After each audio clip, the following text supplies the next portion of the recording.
नमस्कार, आप देख रहे हैं न्यूज़ 24। मैं हूं आप सभी के साथ विपनेश माथुर। आज ब्रेकिंग विद एजेंडा में बात होगी 2022 के घमासान की। यूपी में आप जानते हैं कि यूपी में 2022 की जंग के लिए सियासी घमासान और गुटबाजी तेज होती जा रही है। अपने अपने खेमे को मजबूत करने के लिए कोई नए दलों के साथ गठबंधन कर रहा है तो कोई अपने सहयोगियों के साथ ताल ठोककर वोट बैंक पर पकड़ मजबूत कर रहा है। और इसी क्रम में अखिलेश यादव ने चाचा शिवपाल सिंह यादव के घर जाकर उनको मनाया और 10 जिलों की कम से कम 70 सीटों पर अपने सियासी समीकरण साध लिए। तो पूर्वांचल में अपने किले को मजबूत करने के लिए बीजेपी की सहयोगी निषाद पार्टी आज लखनऊ में महारैली कर रही है, जिसमें गृह मंत्री अमित शाह भी शामिल होंगे। तो पूर्वांचल में ही काशी को केंद्र बनाकर आप देख रहे हैं कि बीजेपी एक के बाद एक कई कार्यक्रम आयोजित कर रही है। आज काशी में देश भर के बीजेपी मेयर जुटेंगे, जिन्हें प्रधानमंत्री नरेंद्र मोदी वर्चुअली संबोधित करेंगे। तो सुबह सुबह यूपी के सांसदों को ब्रेकफास्ट पर बुलाया है। ब्रेकफास्ट पॉलिटिक्स में जीत का मंत्र दे रहे हैं और इस जीत के मंत्र को लागू करने के लिए छोटे दलों का साथ बहुत जरूरी नजर आ रहा है। ऐसे में कौन कितने दलों को साध पाएगा, कौन कितने दलों के साथ सरकार बनाएगा, कौन यूपी में जीत की सही रणनीति खोज पाएगा, इन सब मुद्दों पर करेंगे ग्राउंड जीरो पर मौजूद हमारे संवाददाताओं से बात और बड़े पैनल के साथ डिस्कशन। और इस वक्त ग्राउंड जीरो से मेरे 4 सहयोगी जुड़ गए हैं। राजीव रंजन जौनपुर से हमारे साथ मौजूद हैं, कुमार गौरव पीएम आवाज से हमारे साथ जुड़ गए हैं और रायबरेली से रमन कुमार इस वक्त हमारे साथ मौजूद हैं। साथ ही लखनऊ से अशोक तिवारी हमारे साथ जुड़ गए हैं। बीजेपी प्रवक्ता मनीष शुक्ला और कांग्रेस प्रवक्ता सुरेंद्र सिंह राजपूत हमारे साथ जुड़ेंगे। साथ ही समाजवादी पार्टी प्रवक्ता डॉक्टर आशुतोष वर्मा हमारे साथ मौजूद होंगे, उनके साथ ये खास चर्चा करेंगे। लेकिन सबसे पहले कुमार गौरव, आपके पास आ रही हूं। आज प्रधानमंत्री नरेंद्र मोदी ने तमाम दोनों राज्यों के सांसदों को ब्रेकफास्ट पर बुलाया है और डिस्कशन जारी है। लेकिन यह ब्रेकफास्ट इसलिए चर्चा में है क्योंकि लखीमपुर खीरी के सांसद अजय मिश्रा टेनी को भी बुलाया गया है। कुमार गौरव,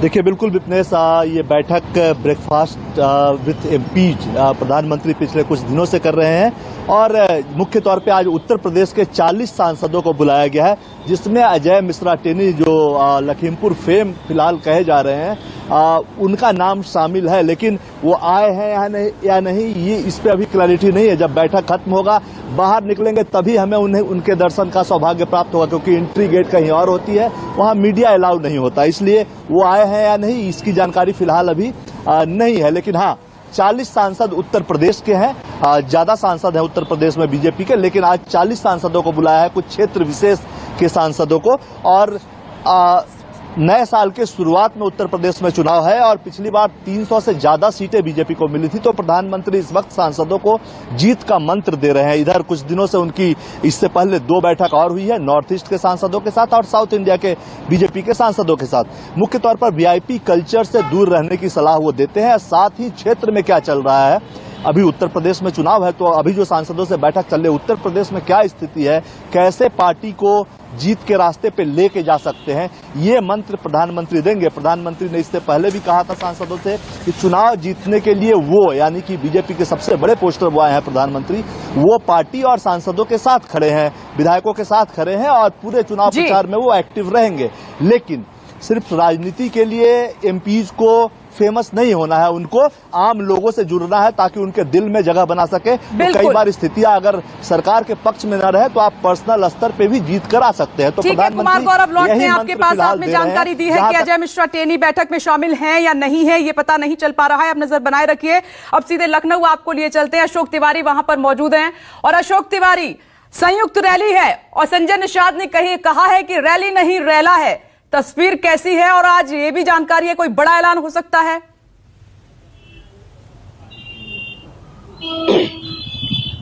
देखिए, निश्चित तौर पर विपनेश, आज का दिन गठबंधन के लिहाज से बहुत अहम माना जा रहा है, क्योंकि निषाद पार्टी और बीजेपी की एक संयुक्त रैली रमाबाई अंबेडकर मैदान में है। लेकिन उसके पहले मैं आपको एक तस्वीर दिखाता हूं कि आप देखिए, हर चौराहे पर, यानी कि जहां जहां पर जिस रूट से उनको गुजरना है, हर चौराहे पर निषाद पार्टी और बीजेपी के गठबंधन की स्वागत की अलग अलग होर्डिंग्स लगाई गई हैं। अमित शाह के लखनऊ आगमन को लेकर उनके स्वागत की होर्डिंग्स लगाई गई है। और सबसे अहम बात यह है कि निषाद पार्टी से जो बात कही जा रही है कि सरकार बनाओ, अधिकार पाओ, ये एक जो संयुक्त रैली आज राजधानी लखनऊ में होने वाली है, ये अपने आप में बहुत बड़ा पॉलिटिकल मैसेज भी देने वाली है। हालांकि निषाद पार्टी और बीजेपी का गठबंधन पहले से तय है, सीटों का बंटवारा भी करीब करीब हो चुका है। संजय निषाद से जब सीटों के बंटवारे को लेकर बातचीत की गई थी तो उन्होंने कहा था कि सीटों के बंटवारे को लेकर कोई भी विरोधाभास नहीं है, हमें सीटें जितनी मिलनी है उतनी सीटें मिलेगी, वो 2 अंकों में होंगी, इतना भी इशारा उनकी तरफ से किया गया था। लेकिन इतना जरूर है कि गठबंधन की पॉलिटिक्स जिस तरह का आकार उत्तर प्रदेश में ले रही है, उसको लेकर निषाद पार्टी और बीजेपी की यह रैली बहुत अहम मानी जा रही है। दोपहर तकरीबन 1 बजे का समय है जब अमित शाह इस रैली को संबोधित करेंगे और ये रैली सिर्फ एक संबोधन, एक पॉलिटिकल रैली नहीं होगी, बल्कि कुछ बड़े ऐलान भी आज इस मंच से किए जा सकते हैं। तो सभी को इंतजार है इस बात का कि 1 बजे जब अमित शाह मंच पर आएंगे तो उस दौरान क्या कुछ बड़ी घोषणा। ठीक है, उस बड़े ऐलान का इंतजार हम भी कर रहे हैं। आप भी नजर बनाए रखिए। अशोक तिवारी आपके पास आते हैं। देखिए, बड़ी तैयारियां की गई हैं संयुक्त रैली की। और राजीव, सीधे मैं आपके पास आ रही हूं कि छोटे छोटे दलों से इतना प्यार, कल वो तस्वीर आई, किसी को अंदाजा नहीं था, चुपके चुपके मिलने पहुंच गए अपने चाचा से अखिलेश यादव। तो मैं ये गणित आपसे समझना चाह रही हूं मुलाकातों का।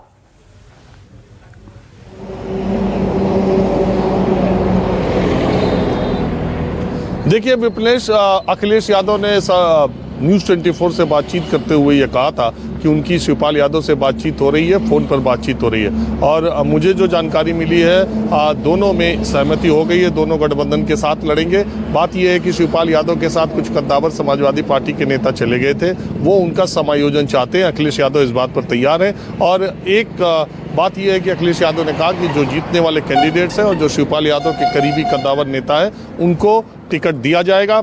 2 बातें हैं इसमें जो कि 1-2 दिन की बैठक में, अब अगली बार मुझे बताया गया कि अगली बार जो बैठक होगी उसमें शिवपाल यादव, अखिलेश यादव घर जाएंगे। 2-3 बातें हैं, मैं जल्दी जल्दी बता देता हूं। पहली बात तो ये है कि समाजवादी पार्टी से ही वो लोग आए हुए हैं, तो कई ऐसे लोग जो शिवपाल यादव के करीबी हैं उन्हें साइकिल चुनाव चिन्ह यानी समाजवादी पार्टी के सिंबल पे चुनाव लड़ना होगा। दूसरी बात यह है कि एक बड़ा सवाल ये भी आ रहा है कि प्रसपा जो उनकी पार्टी है उसके सिंबल से लोग लड़ें या शिवपाल यादव के साथ के करीबी लोग साइकिल चुनाव चिन्ह पर समाजवादी पार्टी के कैंडिडेट के तौर पर ही चुनाव लड़ें, प्रसपा के तौर पर न लड़ें। तो ये सब बातें हैं, लेकिन मूल बात यह है कि अखिलेश यादव ने शिवपाल यादव के साथ ये सहमति कर ली है कि जो जीतने वाले कैंडिडेट हैं, जिनकी प्रोबेबिलिटी ज्यादा है, जो उनके साथ गए हैं, जो सपा के पुराने, उनको टिकट वो दे देंगे। और दूसरी बात जो महान दल की बात कर रही है, छोटी छोटी पार्टियों के अखिलेश यादव ने मेरी जानकारी के मुताबिक 330-40 सीट पर अपने लड़ने का प्लान बनाया है और 60-65 सीटों में इन सारे लोगों को, राजभर, शिवपाल यादव, आरएलडी, महान दल और जो भी छोटे दल है, 50-60-70 सीटों पर इन लोगों को चुनाव लड़ाने की वो तैयारी कर रहे हैं।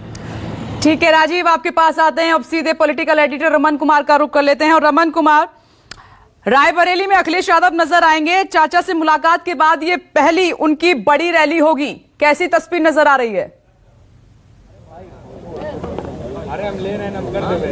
देखिए विपनेश, मैं आपको दिखाना चाहता हूं जिस जगह से अखिलेश यादव की विजय यात्रा, जो समाजवादी विजय यात्रा वो निकाल रहे हैं और उत्तर प्रदेश के कोने कोने में घूम रहे हैं। रायबरेली में 6 विधानसभा की सीट है और आज और कल 2 दिन अखिलेश यादव ने यहां देने का फैसला किया, क्योंकि उसकी वजह है कि 2000 इससे पहले जो चुनाव हुआ था विधानसभा, उसमें 5 सीट बीजेपी के पास थी और 1 सीट इंडिपेंडेंट था, जो कि अब अदिति सिंह बीजेपी में शामिल हो चुकी हैं। और यही वो विजय रथ है जिस पर सवार होकर अखिलेश यादव यहीं से शुरुआत करेंगे, रायबरेली के अलग अलग विधानसभा सीट पर जाएंगे। और ठीक पीछे आप देख रही हैं कि एक और रथ है जिस पर मीडिया के लोग सवार होंगे। जो मीडिया के लोगों को दिक्कत नहीं हो इसका भी खास ध्यान रखा गया है, क्योंकि बहुत लंबा काफिला है और इस लंबे काफिले में मीडिया की गाड़ियां उनको फॉलो नहीं कर पाएंगी, इसीलिए एक अलग से रथ बनाया गया है। इस विजय रथ यूपी का ये जनादेश आ रहे हैं अखिलेश, समाजवादी विजय यात्रा। ये बोर्ड, ये बैनर रायबरेली के कोने कोने में आपको देखने को मिलेगा और समाजवादी पार्टी के नेताओं की पूरी कोशिश है कि इससे पहले के विधानसभा चुनाव में जो समाजवादी पार्टी को हार का सामना करना पड़ा, इस बार अखिलेश यादव की इस विजय यात्रा के दौरान पूरे समाजवादी पार्टी के कार्यकर्ताओं को एकजुट करने में कामयाबी मिलेगी और उन्हें जीत मिलेगी।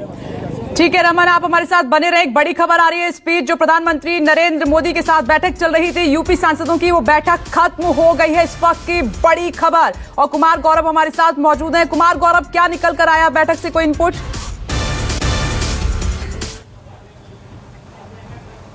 देखिए फिलहाल विप्नेश अभी जस्ट बैठक खत्म हुई है। आप सामने मैं कहूंगा कि आपको तस्वीरें दिखाएं। सामने से ये गेट है जहां से सारे सांसद अभी निकल कर गए हैं और कुछ सांसद आपको सामने फ्रेम में दिख रहे होंगे, वो निकल कर जा रहे हैं। मुख्य तौर पर चुनाव जीतने का मंत्र दिया गया है और कि कैसे क्षेत्र में, चूंकि 310 के आसपास 12 सीटें थी उनके पास पिछली बार बीजेपी की उत्तर प्रदेश में, वो चाहते हैं कि यह आंकड़ा 350 के ऊपर जाए और नहीं तो कम से कम 300 से तो ऊपर जरूर रहे बुरे से बुरे हालात में। इस मुद्दे पर प्रधानमंत्री ने खुलकर बातचीत की है और सभी सांसदों को कहा है कि आप क्षेत्र में विशेष तौर से लड़िए और अपने अपने क्षेत्रों की सीटों को सुनिश्चित कीजिए। जो विधानसभा की सीटें हैं उसको सुनिश्चित कीजिए, उसमें कोई कमी नहीं होनी चाहिए। अगर क्षेत्र से, आपके लोकसभा क्षेत्र से अगर विधायक चुनकर आएंगे तो खुद ही सीटों की संख्या अच्छी खासी हो जाएगी। लगभग 60 सांसद होंगे तो 360 के आसपास सीटें हो जाती है। तो कुल मिलाकर पूरी जो बैठक राजनीति पे रही और प्रधानमंत्री। ठीक है, ये मंत्र इसलिए भी जरूरी है कुमार गौरव, मैं जल्दी ही रिएक्शन ले पाऊंगी क्योंकि मुझे मेहमानों का भी रुख करना है। जीत का मंत्र दिया है, 300 प्लस का आंकड़ा छूना है 2022 में बीजेपी को, इसीलिए ये तमाम बैठकों का दौर चल रहा है। अब मैं मनीष जी आपके पास आ रही हूँ। मनीष जी, दिल्ली से शुरुआत कर लेते हैं। अजय मिश्रा टेनी को भी इन्वाइट किया गया इस बैठक में, तो क्या ये माने कि बीजेपी कोई फैसला इसलिए नहीं ले पा रही है अजय मिश्रा टेनी पर कि चुनावी अंक गणित खराब ना हो जाए, उत्तर प्रदेश में ब्राह्मण वोट बैंक नाराज ना हो जाए? मनीष जी देखिए, 40 सांसदों को आमंत्रित किया गया था क्षेत्र से, और उस क्षेत्र में अजय मिश्रा टेनी जी अगर आते हैं तो निश्चित रूप से उनको भी आमंत्रित किया जाएगा। और लखीमपुर की बात अगर करें तो वहाँ कानून अपना काम कर रहा है और जो SIT की रिपोर्ट है उससे भी स्पष्ट होता है कि कानून के ऊपर कोई सरकार का दबाव नहीं है। ये चुनाव का, जहां तक चुनाव का सवाल है, उत्तर प्रदेश में भारतीय जनता पार्टी अपने रिपोर्ट कार्ड के आधार पर चुनाव में जाएगी। अखिलेश यादव विजय रथ पर चढ़ जाए चाहे साइकिल के रथ, काट की हांडी एक बार चढ़ती है। 2012 से 17 के बीच जो उत्तर प्रदेश, जो दंगा प्रदेश के नाम से विख्यात हो गया था, कुख्यात हो गया था, अपराधियों और माफियाओं का प्रदेश हो गया था, भ्रष्टाचारियों का प्रदेश हो गया था, उसकी आज सूरत बदली। आज गांव गरीब किसान के लिए काम हुआ है, 4-4 एक्सप्रेसवे बने हैं, मेडिकल कॉलेजों की श्रृंखला तैयार की गई, यूनिवर्सिटीज बने हैं और गरीबों को अन्न वितरण की एक बड़ी योजना उत्तर प्रदेश में चल रही, जिससे कोरोना से जो पीड़ित लोग थे उनको सहायता मिली है इस लड़ाई को लड़ने में। तो आज उत्तर प्रदेश की जनता विकास वाला उत्तर प्रदेश चाहती है, जो योगी आदित्यनाथ जी की सरकार, डबल इंजन की सरकार में ही संभव है। तो निश्चित रूप से अब उत्तर प्रदेश की जनता फिर उस जंगल राज में वापस नहीं जाना चाहेगी, उस जातिवाद की मकड़ जाल में भी नहीं फंसना चाहेगी, धार्मिक तुष्टीकरण के भी चंगुल में नहीं जाना चाहेगी।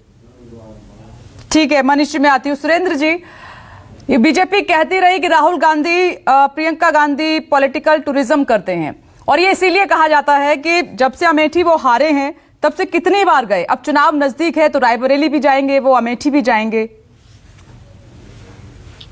विप्नेश जी, कौन क्या कहता है, हमारी पार्टी किसी और के कहने से नहीं चलती, अपने ही कहने से चलती है, अपनी नीति नियम और सिद्धांतों से चलती है।